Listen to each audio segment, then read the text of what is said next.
Hello. Today, the Dartmouth Wanderers bring you another session of Town Talk. As you know, the Wanderers are a group of senior citizens affiliated with the Dartmouth Council on Aging, and we try to bring programs of interest to the citizens of Dartmouth with an emphasis on answering some senior questions. Today, we're very fortunate in having a guest Congressman, Barney Frank, who has represented Massachusetts in some place or other for over 30 years, and in Dartmouth for the past 20 years. One of senior citizens' concerns is Social Security and Medicare. And you're a senior citizen, you know, it concerns us very, very much. And hopefully you'll clarify some issues and put their minds at ease, or if not, maybe encourage them to become part of the solution. But somehow or other, we get some problems here. Recently, Representative Paul Ryan proposed to balance the federal budget by various cuts, and one of these cuts was Social Security and Medicare. At least that's the way we read it, and that's the way we hear it. These changes, if adopted, would not directly affect them, but they're concerned, because I know he said everybody over 55 would not be affected, but they're worried about their children and their grandchildren. And the numbers we hear and the conditions of the programs are different depending upon who you listen to. Question. Because of this situation, I ask, what are your recommendations to save Social Security, or does it even need saving? Let's begin with Social Security. No, Social Security does not need saving. Now, let me go back even further. Two of the great accomplishments of the 20th century were Social Security and Medicare. 80 years ago, before Social Security under Franklin Roosevelt, a majority of people who lived to retirement age got a drastic reduction in their quality of life. If you were very wealthy, it was one thing, but most Americans weren't very wealthy. And the notion of a comfortable retirement for middle-class people really was a hard one to find. And then came Social Security. And as people who are on Social Security know, you don't get rich on Social Security, but if you've made other plans, it can help you live a decent life. Then 30 years after that came Medicare. And once again, that rescued a lot of older people from a fiscal disaster that was facing them, even if they had tried to save up. So I think we should be very proud as a country of Social Security and Medicare. We're the richest country in the world, and we give people who are in retirement an ability to live a decent life, not as I said, a luxurious one. And for people to say that's what we have to do to cut the budget is wrong. First of all, Social Security has been contributing to a federal surplus, not a deficit. Social Security has been taking in more money until this recent, for another couple of years, Social Security is taking in more money than it pays out. And then if you put the interest on Social Security that it's supposed to get, Social Security doesn't begin to have any fiscal problems for another 30 years. I mean, this notion that what some people want to do is to use Social Security to pay for other things. Medicare. Excuse me, can I ask you? Yeah. We hear different numbers. That's exactly where we get confused. Some people say 30 years, some say 20 years, some say it was yesterday. I mean, well, nobody when anybody, is they say yesterday, they're lying. As to the future, here's why. We're not sure in the future, maybe it's 35 years, maybe it's 40 years, and here's the reason. To tell exactly when Social Security will change, you have to know what the economy will be like. Because remember, Social Security is funded by a payroll tax. When we have high unemployment, there's less in the payroll tax. If we have good economic growth going forward, Social Security lasts for more than 30 years. If we don't, maybe it's only 28. By the way, it still lasts. It's not like it all falls off a cliff.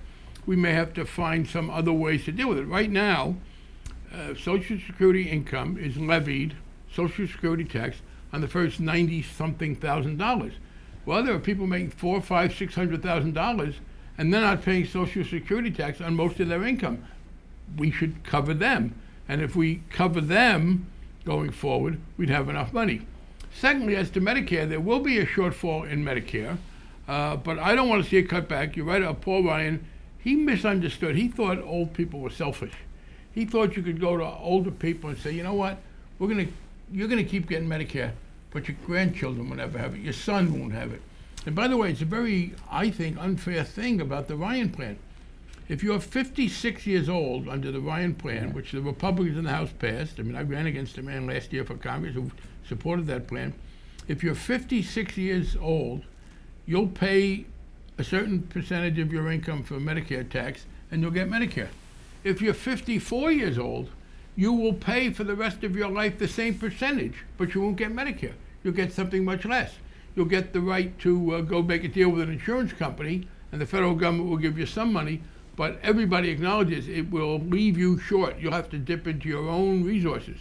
So people who are under 55 and people over 55 will pay the same tax on Medicare, but some will get it and some won't.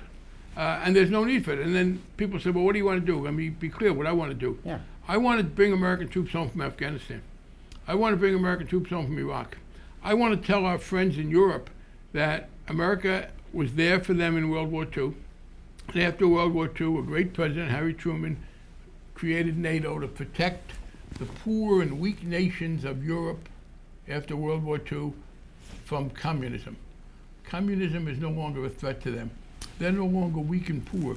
The only thing that hasn't changed is they're still getting tens of billions of dollars a year from the American taxpayer to defend themselves. What So are you suggesting? That we not do that we no that, right that we say to Western Europe, you're on your own. There are some poor countries in the world, but I don't understand. If you look at the military budgets of France and Germany and England and Italy and Norway, wealthy countries, they pay as a percentage of their economies less than half of what Americans do, because America defends them militarily. And then because they have smaller military budgets, they have an earlier retirement age, they have better medical care. So yeah, I think in Afghanistan and Iraq, we spend $125 billion a year in Afghanistan. The president says he's not happy with what we're doing, the president of Afghanistan. We went there to get Osama bin Laden, who was a murderer. We got him, and I'm glad we did. We went into Iraq, I think, unwisely. We went looking for weapons of mass destruction, which didn't exist. We are spending a total of about 130 or 140 billion dollars a year in Iraq and Afghanistan. If we pulled out of those two countries, and then we said to the Europeans, look, you can defend yourselves since there's no threat, and we did a few other things, America should be the strongest nation in the world, but we shouldn't be the 911 for every other country, including wealthy countries. We could save over $200 billion a year. You could put half of that into reducing the federal deficit, 3/4 of it into reducing the federal deficit, and a quarter of it would take care of Medicare and Social Security for as long as we can think. That's my solution. Hate to say it, but you sound like Ron Paul. Let's get Yes, home. in fact, Ron Paul and I, no, please don't hate to say it, because Ron Okay. Paul and I just put out a letter with Really? 2 other Democrats and 2 other Republicans. Look, no, I'm not saying we abandon Taiwan. I'm not saying we abandon Israel. There are parts of the world where we play a role. But America is, look, the Straight strongest Air Force in the world is the U.S. Air Force. The second strongest Air Force in the world is the U.S. Navy. I mean, I don't think we have to have the two. They're not going to fight each other. Let me take Western Europe. Harry Truman did a great thing because Stalin, a brutal communist dictator, threatened France and Germany and Austria and Italy, the Netherlands, etc. We stepped in. We said, no, you can't do that. We are still protecting the nations of Western Europe against communism. Communism is no longer a threat to them. And unlike right after World War II, they're not poor anymore. So I do agree. I don't agree with Ron Paul want to pull out all over the world. I know. But I don't want to spend we spend more than $200 billion a year defending people who don't need us. In Poland and the Czech Republic, which used to be Czechoslovakia, and it's split, it's now called the Czech Republic, we're building them at a cost of billions of dollars a year, systems to destroy ballistic missiles from Iran. Now, no one that I know of thinks Iran is going to attack Poland. I mean, the Iranians are very dangerous people. We're doing it to reassure them. And maybe that was something we could afford 40 years ago. But that's the problem. America is the policeman for the world at an enormous cost. And we still have people being killed. I was in Fall River 2 Sundays ago. We dedicated the post office by Government Center to a brave young man who was killed in Afghanistan. I saw his parents. I saw his daughter. If we have to defend ourselves, that's one thing. But I don't think we have to defend ourselves against any threat in Afghanistan. We can bring those kids home. I think most people in the country right now, it's getting to be, as bad as Vietnam was when Yes, in its we've bad been there. days. It's And by the way, the we've been feeling there, is the same. and we've been there longer. Oh yes, it's over 10 years. This is the longest we've been anywhere. Yep. Except places like Korea. We're still there too. There's another one Yes. that we defend with. A Yes, big- and big again, force. we defend countries that should. The Koreans, I will say, the South Koreans at least put in their own military. You know, the Israelis put in their own military. The Taiwanese do. But in Western Europe and elsewhere in Japan, we're defending them. First, they're not really threatened by anybody. We still have 15,000 Marines on Okinawa. They were put there to make sure that Japan didn't once again invade the rest of Asia. What's Congress doing about this? Well, I'm trying very hard to get votes to pull them out, and we're starting to get there. You mentioned Ron Paul, who's a leading conservative Republican. Ron Paul, myself, 2 other Republicans and 2 other Democrats just published a letter to the President, the Speaker of the House, and the majority of the Senate saying, we want America to be the strongest nation in the world.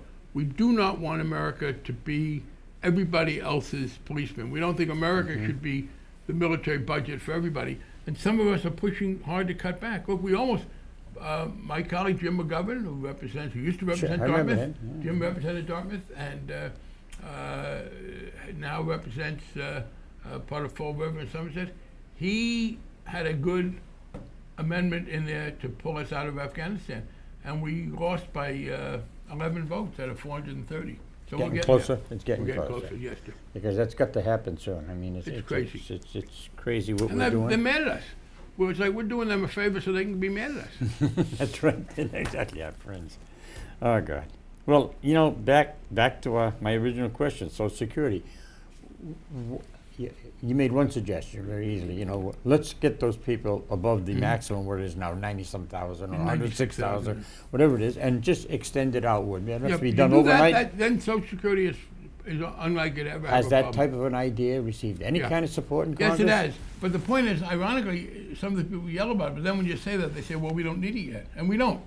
Social Security is good until at least 25 years, and maybe 30, depending on how good the economy is. You know, but that's, you know, the economy is not great and all that. So let's say that's shortened up. People don't, still, that's where our great-grandchildren and grandchildren Well, are that's gonna it. be. But again, Why remember, don't we? it's not going to be. It's not all or nothing. It'll begin to be 3% down, 5% down. Okay. I would.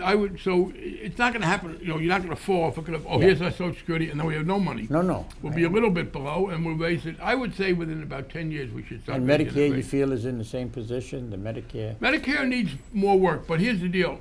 I don't want there to be a change in Medicare only and not the rest of medicine. Because in many parts of the country, older people then will have a hard time getting doctors. Because if a doctor is going to get more reimbursement from the private insurance company than from Medicare, you're going to find people being turned away by their doctors because you don't have to participate in Medicare. I think we need to find a more efficient way to provide medical care, and we are working on that. Massachusetts is experimenting with paying the doctors a certain amount per patient, so that if the doctor can keep you healthy, the doctor As has you're an longer. incentive, not to do all these extra procedures. But even then, if it took, by the way, if people can show me a way to make Medicare more efficient, I'm for it. But if the question is, Medicare is going to start needing $20-30 billion a year to stay solvent, then I'll take. We're spending $130 billion in Afghanistan and Iraq. If we took 1/3 of that, I promise you Medicare would never have a problem. I'll tell you, as a senior citizen, I feel that's fine.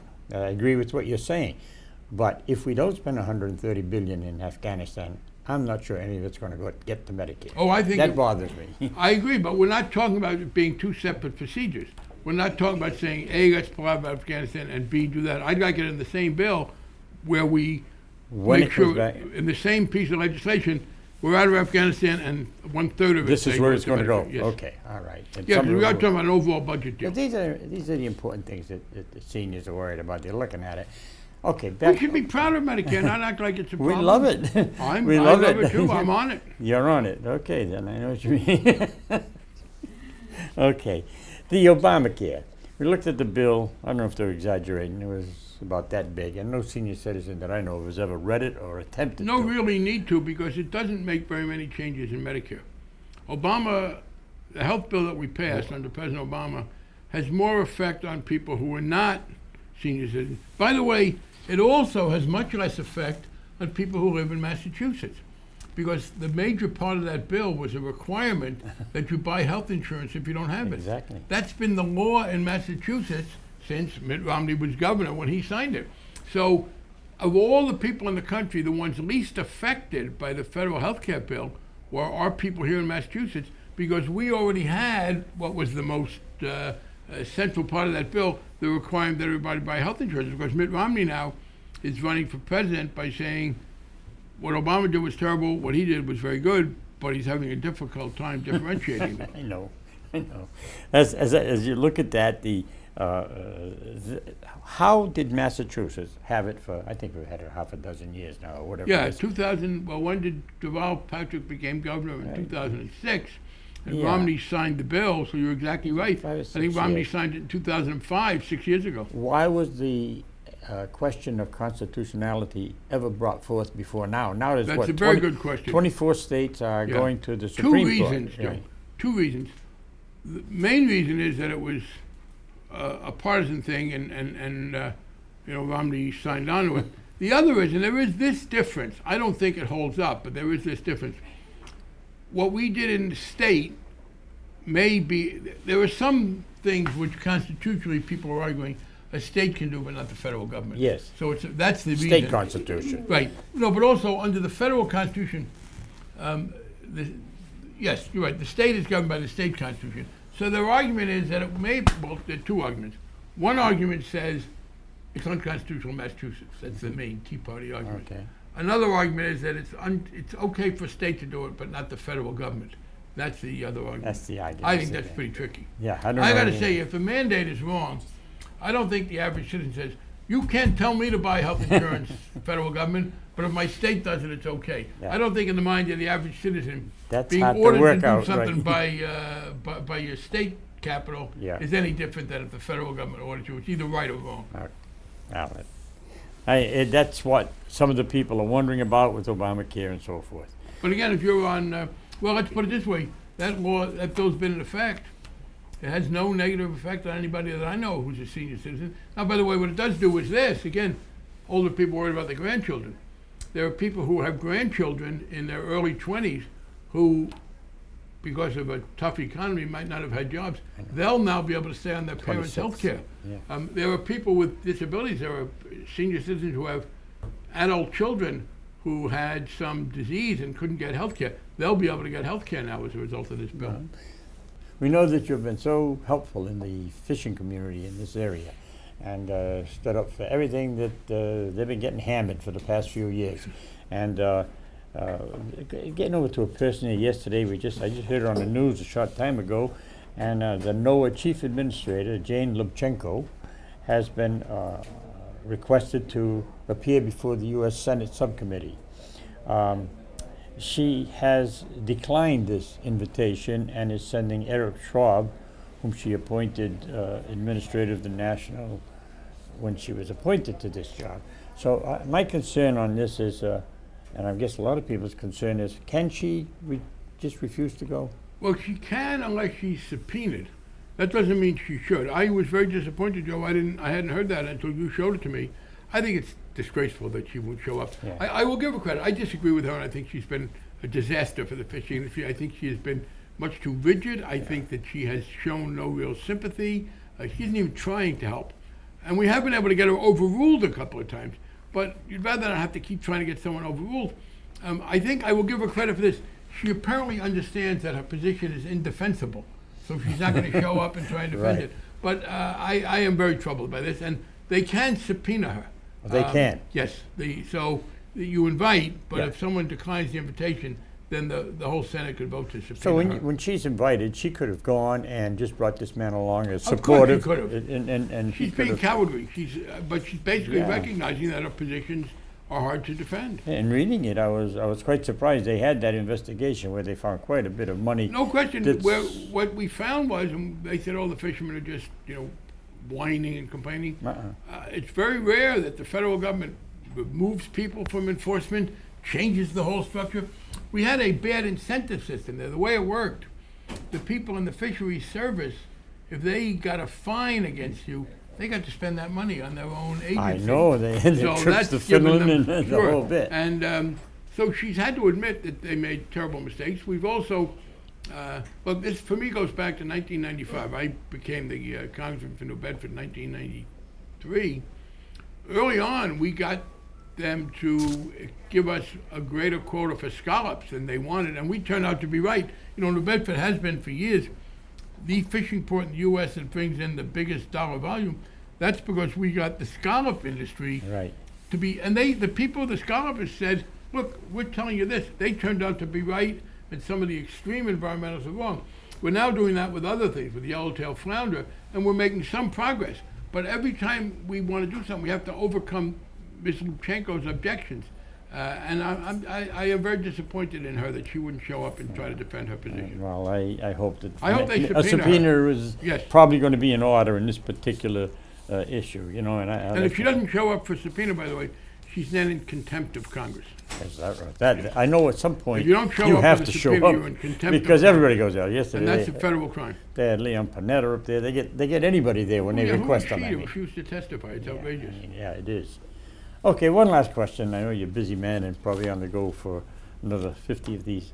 But I was wondering what you think about the federal budget. It seems to be like at a loggerhead here. Actually, I've talked about it. It's we need to have some restraints. One, I do think that the wealthiest in the country can pay a little more in taxes. When Bill Clinton became president in 1993, he asked us to raise the rate on the top 1 or 2% to go on only that part of their income above a certain amount by 3%. We did it. It brought in tens of billions of dollars. How and high helped. did it go? Do you remember? The top rate was 39%.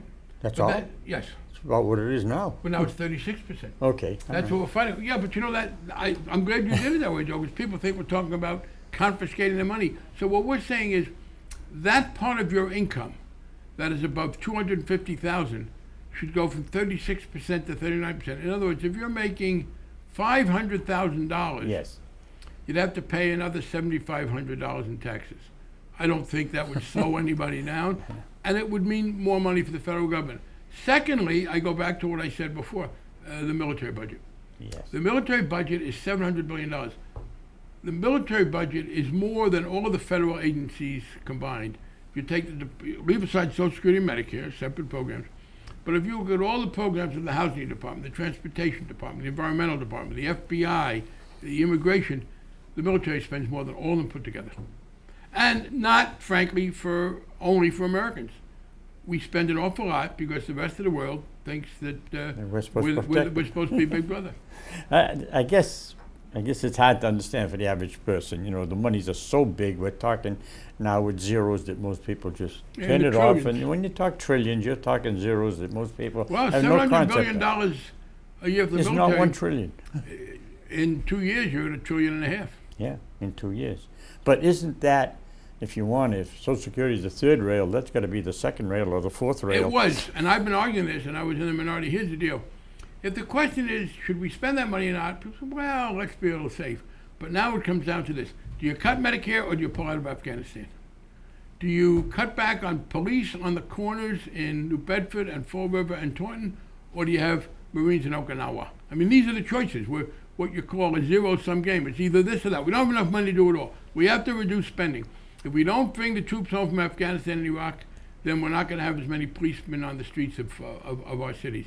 If we don't tell Western Europe it's got to defend itself, then we're not going to have the money to do commuter rail from New Bedford and Fall River to Boston and to fix our roads and bridges. Isn't this what President Clinton did? Didn't he? He did. He reduced Exactly the right. defense He budget. reduced the defense budget, and then what happened was, here's the deal. President Clinton came in and said, well, you know, communism was defeated. President Bush was in office, and he handled that well. And Clinton said, we don't have to spend all this money. Then came 2001, and here's the deal. The terrorists are terrible people, and I want to get them. I'm glad the president shot Osama bin Laden. But you don't have to spend hundreds of billions to fight terrorism the way you did to fight the Soviet Union or Hitler. You know, nuclear submarines won't defeat terrorists. I wish they did, because we have them and they don't, and then it would be over. Fighting them is tougher, but NATO has got no relevance to defeating terrorism. So President Obama, I think, has gotten a little intimidated. You're the commander-in-chief, and the free world is looking at you. Well, let the free world look in the mirror every couple of times and reach into its own pocket. I personally, you talk to the average guy that's out there, and he looks and he says he can see billions of dollars of waste in the military, in the bases, as you said, bases where we're not anymore.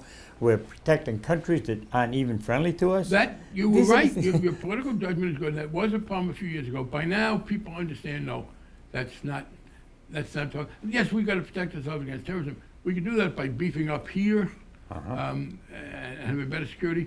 But we don't have to. As I said, NATO bases in Germany and Italy do nothing to defeat terrorists. No. And maybe that's where the cuts are going to come. Yes, I hope so. Well, thank you. Okay. Thank you very much. Joe. Appreciate Thanks. it. Very good. Enjoyed. Thank you.